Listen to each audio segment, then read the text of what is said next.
cradle of French history. Grand palaces, immense forests, and quiet villages. If the region is a crown, then the center jewel is Paris. But it's the crown we're visiting. Hello, I'm Don McGowan. Welcome to Ile de France. Ile de France is a former province of north-central France dominated by Paris and the dazzling countryside surrounding the city. From nature to culture, the region offers the best of rural France.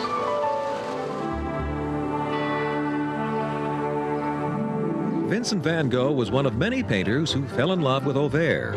Charles-François Daubigny was another artist in the mid-19th century who abandoned his studio in Paris to paint outdoors. The Daubigny Museum is an old manor house with a fine collection of paintings, watercolors, and drawings representing the birth of Impressionism. Daubigny's work was already well known before he settled in Auvers. His studio was the village's first meeting place for artists, and there was always room at his table for a struggling painter. The museum is open from April to November daily, except Monday, 2 p.m. to 6 p.m. If you were wealthy and living in Paris in 1870, you might have taken the train to Auvers to spend some time by the river in your weekend house. This is Chateau d'Auvers-sur-Oise. It was built in the 17th century by an Italian banker.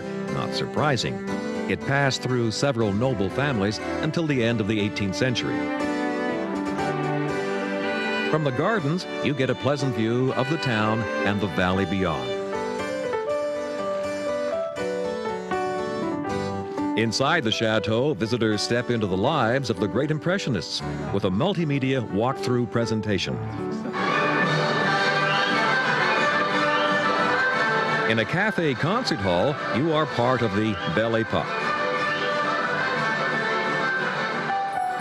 On a huge curved screen, you visit the seaside. From a wooden railway carriage, you travel through the landscapes of Ile de France, the countryside that inspired the Impressionists. While enjoying lunch, the great paintings of the period appear on a large screen. All in all, the experience pleases the palate.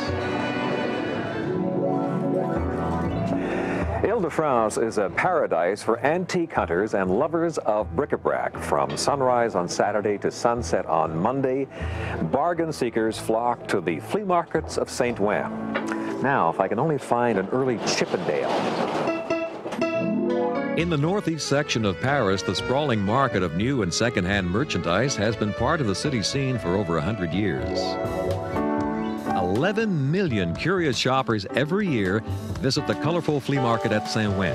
That's more visitors than the Eiffel Tower receives. This is the largest antique market in the world.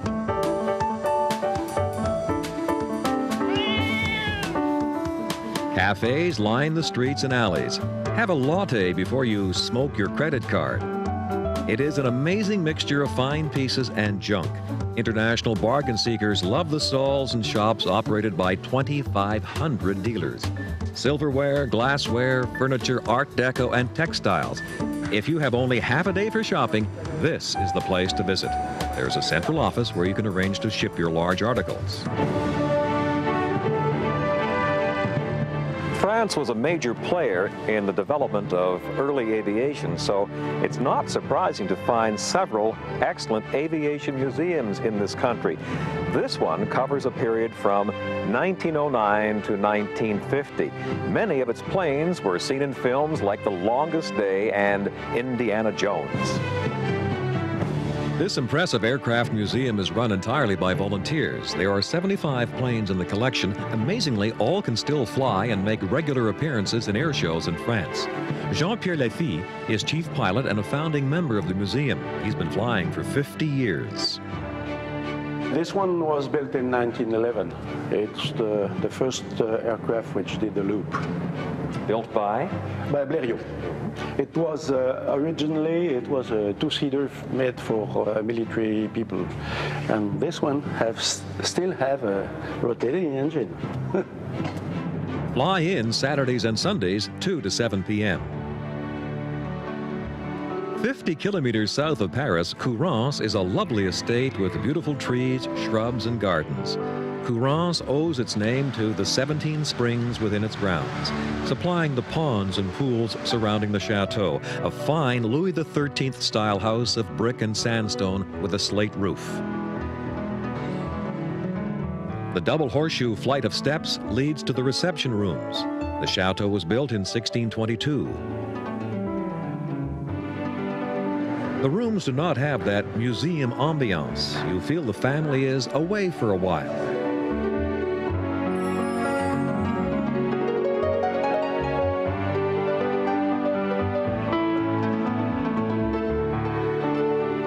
The landscape is inviting. You'll enjoy the quiet of Courance, open weekends from 2 to 6:30 p.m. The fabled Fontainebleau forest covers 50,000 acres. There are food stands, but this is a perfect spot for a picnic. I joined some new friends for a glass or cup of wine as they laid out an open-air feast. So what do we normally serve on a picnic in the forest? Well, right about what we have here: cold chicken, some nice tomatoes, some good wine, some fresh French bread, some chips. It's about a typical picnic as we used to have it in family in France. No croque monsieur today. No croque monsieur today, no croque madame either. Oh, good.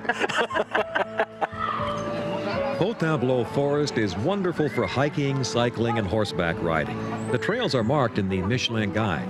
Or come here just to pursue the joys of picnicking.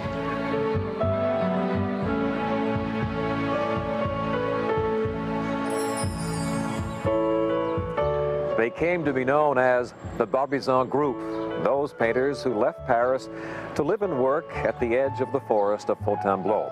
And here in the village, there was always a generous hotel owner who would accept a painting in exchange for a bed, breakfast, and maybe a Pernod. When you arrive in Barbizon, 50 kilometers southeast of Paris, you know you are in an artist's village. Even with its modern galleries and shops, the village maintains its 19th century character, a time when those young painters found inspiration in the landscape and country life around Barbizon. The founder of the Barbizon School of Painting was Théodore Rousseau. He painted his landscapes through a direct contact with nature. That is, he painted on location rather than in the studio back in Paris. Rousseau and many of his fellow artists lived here in the Auberge Gone, which is now a museum. An informal school of landscape painting, the Barbizon Group flourished between 1830 and 1870. They were painters who reacted strongly against the classical conventions of the day.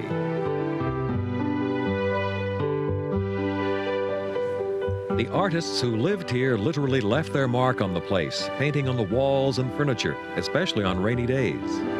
Influenced by 17th century Dutch landscape masters, the Barbizon painters prepared the way for the development of the Impressionist schools in the late 1800s. The museum is open daily except Tuesdays. Don't miss it. Now a charming town that claims an English painter as a native son. An ancient royal city that inspired the great Impressionists. Moret-sur-Douai was a fortified town between Old France and Burgundy. Today, it maintains much of its original character into a new century. Moret is a medieval town on the River Loire, not far from Barbizon and Fontainebleau. You'll love exploring this lively town on foot.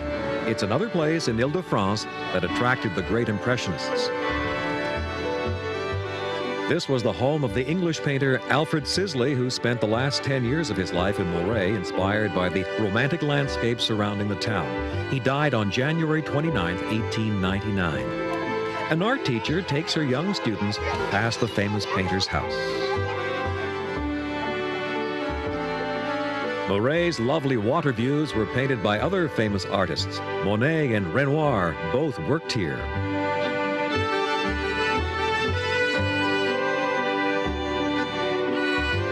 The town has two interesting museums, the Barley Sugar Museum of the Moret monks and the Bicycle Museum. You can spend a full day, so check with the tourist office for walking and cycling tour itineraries. Moret-sur-Loire, another little gem in the beautiful French countryside.